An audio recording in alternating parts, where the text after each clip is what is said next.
Hey, Cypher here. You guys know by now that I don't tolerate conspiracy theories on this channel. I've done several episodes exposing the flawed logic and violent tendencies of that way of thinking.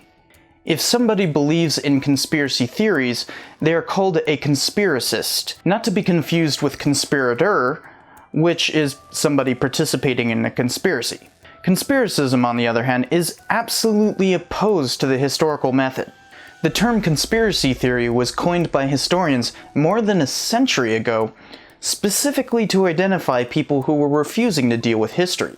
The main way a conspiracy theory works is by denying any and all evidence, which they deride as the official story, specifically in order to say whatever kind of cockamamie bullshit they want to fantasize rather than dealing with reality. I don't directly refute conspiracy theories because there's no actual way to do it. They are unverifiable by their very nature. If I bring evidence debunking their position, they simply deny it. You don't get to deny evidence in our profession. Therefore, conspiracism is not allowed on the channel. They're not worth arguing with because they can't be argued with. And one strategy the conspiracy theorists use is to say that, oh, we're just questioning things. How can that be bad? Well, it is one thing to question something, and quite another to concoct a tale that is contrary to all the evidence available. One is called inquiry, the other is called conspiracism. When they're so easily refuted, conspiracists run to the last redoubt they have available for their position. But today I'm going to destroy even that. Their last holdout is to point to actual conspiracies and say, since those exist, then conspiracy theorism is justified. Because how can we discover conspiracies without conspiracism? Well, that's not the way the world works. Conspiracies are discovered by evidence, not farcical theorizing.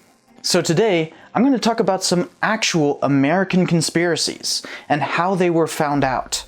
You'll notice that none of them were thwarted by conspiracists or ever found out by conspiracy theories of any sort.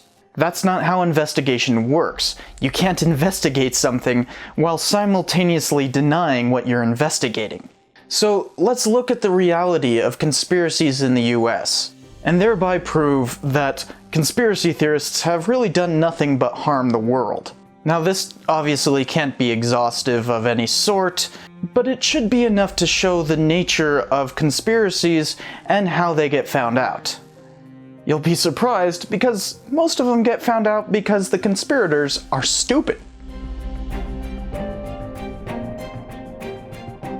Now, I've actually talked about this first one in the Veterans History episode, so I won't go into too much detail, but basically a bunch of officers got together and were planning to overthrow the US government in 1783 as they were leaving the Continental Army. But General Washington managed to defuse the situation with a well-worded address.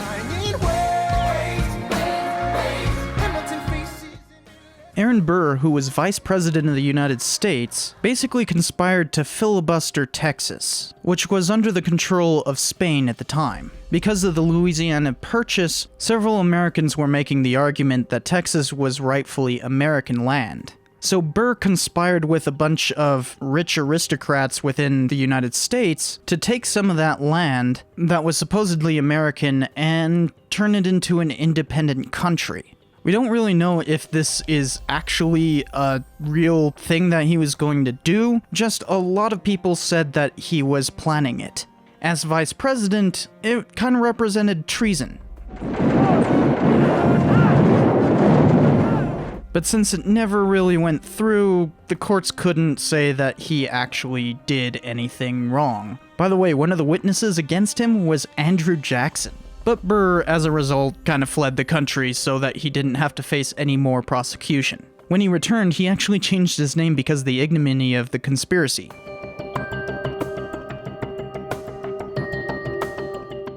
During the Canadian rebellions of 1837 through 38, some Americans thought that they could take advantage of all this by creating a secret organization that would essentially act as filibusters. A bunch of these things were brought together under the name Hunters' Lodges. What kind of blew it out of the water is that they published their intentions and the US stopped them from interfering with the rebellions in Canada. Not a very good secret conspiracy if you publish your intentions. The Knights of the Golden Circle were actually kinda hard to figure out. They too were a bunch of filibusters who essentially wanted to take over all of Latin America surrounding the Caribbean. So they basically wanted to invade Mexico, then keep moving south from there, and then loop back and take over islands. This was during the craziness of the 1850s, when the slave debate was openly a problem, and these guys basically wanted to expand southward so that there would be more slave states added to the Union. They even amassed on Mexico's border a couple of times. But Mexico became aware of them, and so the US sent agents to infiltrate their ranks, and they never really could function after that. Ultimately, the organization ended because of the Civil War. The Secret Six was a bunch of abolitionists who decided to help John Brown in his attempt on Harper's Ferry. They were essentially the financial backers of this attempt. John Brown raided Harper's Ferry, which was an armory, and was trying to get enough arms to cause a massive slave revolt. Essentially, he was trying to ignite a race war, but his raiding party was either captured or killed, and he was eventually hanged for treason. Of course, many Northerners really supported this, and so the Secret Six weren't really that secret.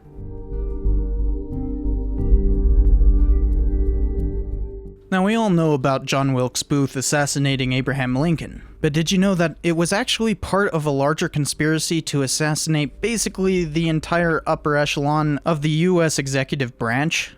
Yeah, there were actually a bunch of other people, one of which actually attacked Secretary Seward. Seward was stabbed a couple of times, but luckily it wasn't fatal. Another dude basically shied away from killing the vice president. A bunch of other people were implicated in this conspiracy, and quite a few of them were hanged.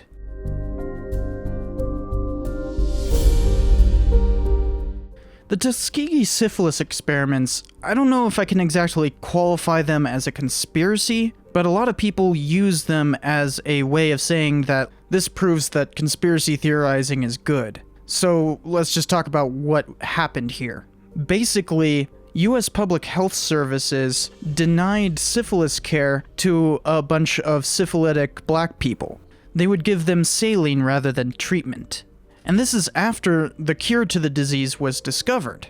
So from 1932 to 1972, literally 40 years, these guys were being denied healthcare for syphilis just so that the US could tell what the effects of syphilis were.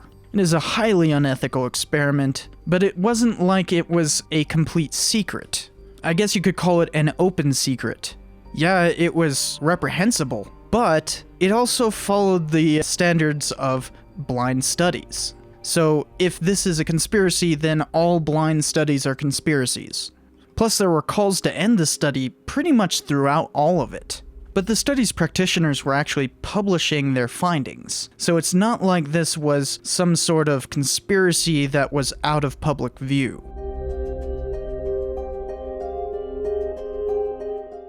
Now, we can't really know if the business plot was an actual conspiracy either. We have one source for it, which was General Smedley Butler. He claimed that a bunch of fascists came to him and proposed a coup d'etat to overthrow the executive branch and place him as basically a fascist leader. Was that I was supposed to lead an organization of 500,000 men, which would be able to take over the functions of government. This supposedly happened in 1933, and he testified in front of Congress in 1934 about it. He even made an early version of a PSA, which some movie theaters actually played. No dictatorship can exist with suffrage, freedom of speech, and press. Now, most historians think that it's kind of silly and didn't really happen, or that Butler was kind of mistaking just playful banter. Either way, nothing really came of it.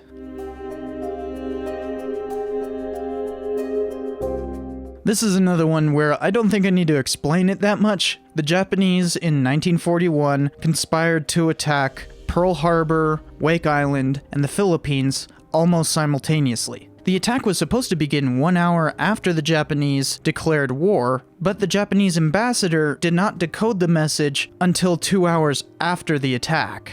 Of course, that diplomatic intercept was decoded by the Americans before the actual attack. There wasn't enough time to get the word to the people being attacked, but the conspiracy was revealed simply through decoding the documents. Of course, it didn't go all too well for the Japanese after that.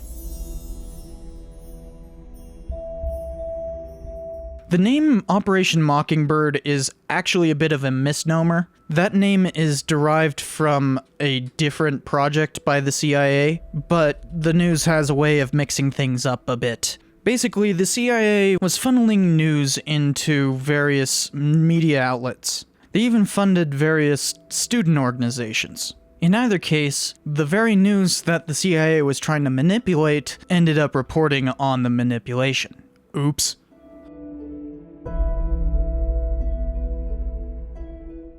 Now, there are a lot of things like this one, but Operation Ajax is probably a good example. The CIA and MI6 backed the Iranian coup of 1953. Basically, they backed a dictator. That kind of thing happens all the time in CIA history, but it's not like these things are completely secret. They either get reported to Congress, who decides whether or not to keep it classified, or sometimes the information gets leaked anyways, which is exactly what happened with Operation Ajax. And the funny thing is, newspapers celebrated it. Seriously, the news found a CIA conspiracy and they celebrated it. Makes you think. But that's not what happened with this next one.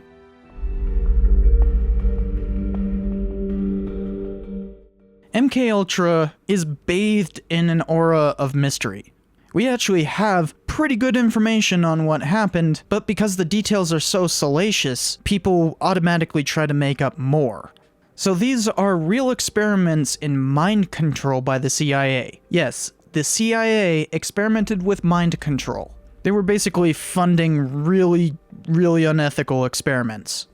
These experiments started in 1953 and were basically over by 1964, though there was some stuff that continued all the way into 1973. There's some really crazy crap that they tried, and none of it worked. So they tortured dozens of people to try to see if they could control their minds, and completely failed. How we found out about it was literally 2 years after everything was completely done, the Church Committee investigated the CIA and found the records. Some files were destroyed, but the documents that weren't are still available at the National Archives.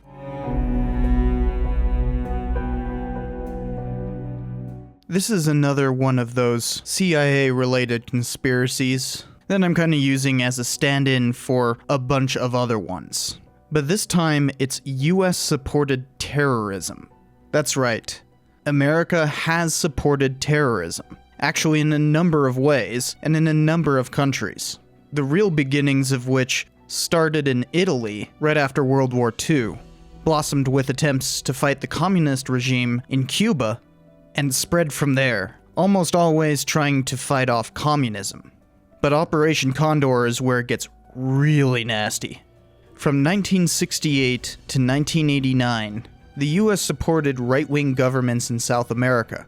To be more specific, Argentina, Bolivia, Brazil, Chile, Paraguay, and Uruguay. The CIA would funnel training, military supplies, and funding to these right-wing governments. In turn, many of them used reigns of terror to kill, imprison, and torture hundreds of thousands of people. It is perhaps the darkest chapter in CIA history, and that's saying something. I mean, one of those South American dictators was Augusto Pinochet. I mean, the number of dead from this operation is estimated to be as high as 80,000 people, all in an attempt to stamp down communism. It got particularly nasty in the 1980s under Ronald Reagan. This is a huge and complex issue, so I can't do it justice here, because we're literally talking about decades of state-sponsored terrorism in which the US was certainly implicated. And while bits and pieces of this managed to get to the press during its time frame, much of it still remains in the dark. Significant work is being done to recover how much the US was involved, and how massive these killings really were. But distinct involvement by the US ended as the Soviet Union was falling apart in 1989. Really what brought this all to light wasn't the numerous leaks exposing potential connections and whatnot, but President Bill Clinton releasing massive amounts of documentation on it in 1999. So the US really did conspire to institute a reign of terror in South America, and what revealed it was the US admitting it, partially because of so much pressure by journalists who had been reporting on it for decades. Probably the biggest thing that pushed journalists to realize the deeper connections that were there was an archive that was found in 1992, which is often called the Archives of Terror. So the difficult work of revealing this secret was not done by conspiracy theorists, but the hard work of people digging through archives, as in journalists and historians.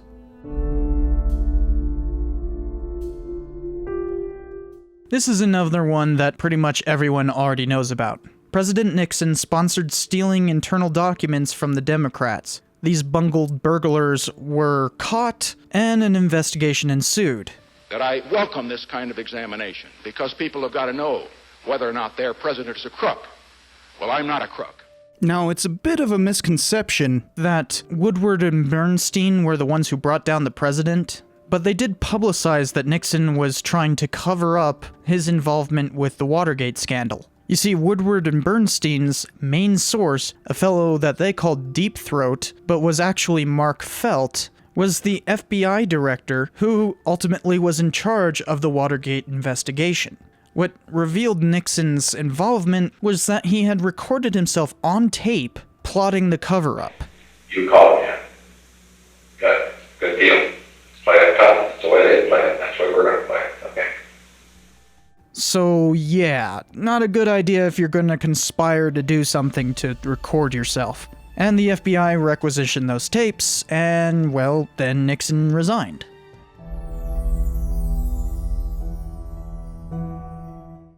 Oh boy, Scientology. Isn't this a fun topic? Scientology's founder, L. Ron Hubbard, didn't like how much coverage he was getting, and he thought that he could infiltrate the US government to try to purge a bunch of documents that were pretty incriminating of Scientology. Supposedly, this infiltration managed to go into 136 different agencies and involved as many as 5,000 agents. I mean, this is some pretty crazy stuff. They might very well have managed to purge quite a few documents, especially within the IRS, because the church had been extremely fraudulent in its financial dealings. And how did we find out about all of this? Well, one of the conspirators was found with a fake ID, and then the whole conspiracy unraveled from there. Frickin' brilliant. Your entire conspiracy gets found out because of a fake ID. Further investigations revealed the extent to which the conspiracy had gone.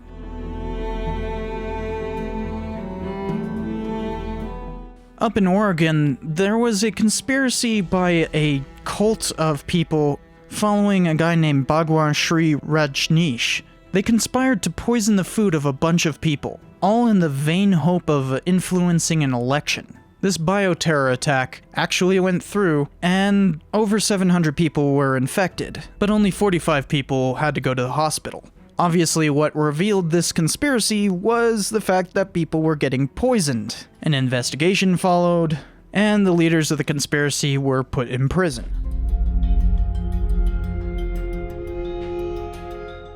This is an actual government conspiracy where the executive branch conspired to sell arms to Iran in order to get money to fund Nicaraguan Contras. They needed this outside funding because they couldn't legally fund the Contras because Congress had enacted a law against it.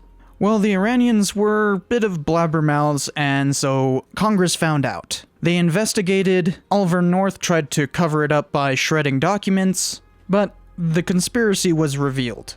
Unfortunately, we don't know how far up it went, since both the Vice President, George H.W. Bush, and the President, Ronald Reagan, managed to feign ignorance. Though hardly anybody believes that they weren't involved, we have no proof of their involvement.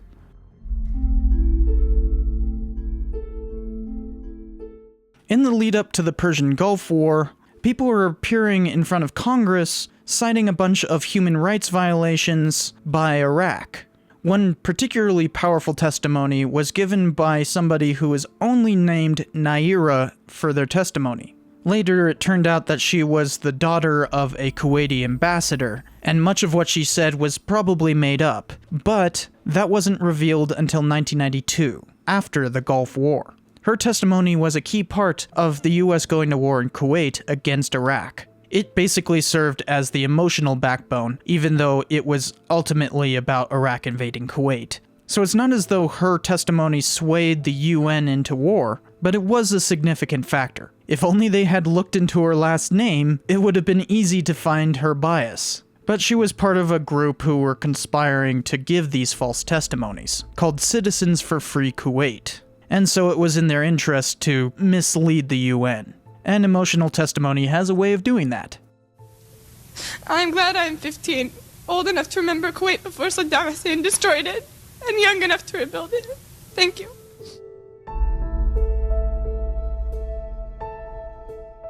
Yes, 9/11 was a conspiracy. Nobody is denying that.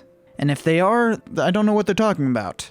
Al-Qaeda coordinated a bunch of terror attacks on that day. They plowed planes into buildings. Some of these buildings collapsed and hurt other buildings, which some of those buildings collapsed. It would be incredibly stupid for these things to be orchestrated by the government, and also incredibly hard to cover up. But it was an actual conspiracy from Al-Qaeda, and they acknowledged it. Hence why we went to war in Afghanistan. Okay, so that's the last one I'm going to go into. Hopefully this is enough to show that conspiracy theorism is untenable. Really, it hurts society as a whole. Now, showing this video to a full-blown conspiracy theorist won't help them. They're already too far gone. The best you can do is roll your eyes. Just ridicule them and show their violent inclinations. Don't give them any social room to maneuver. If they are truly close to you, to the point that they can't stand to be scorned, by you scorning them, they will be forced to reconsider their position. Most likely, though, a full-blown conspiracist is too ignorant to be able to become a better person. Conspiracy theorism is a violent ideology that must be scorned and rejected at every possible occurrence. Give them no ground. Well, it's time to add another addendum, because YouTube is too cowardly to monetize this as well. This time by confirmed review. So somebody actually had to manually review it, and even though it fits their monetization guidelines, and considering how much they've claimed to be anti-conspiracist lately, now they're showing that they're unwilling to back up those words. Amazing how cowards end up eating their own tails.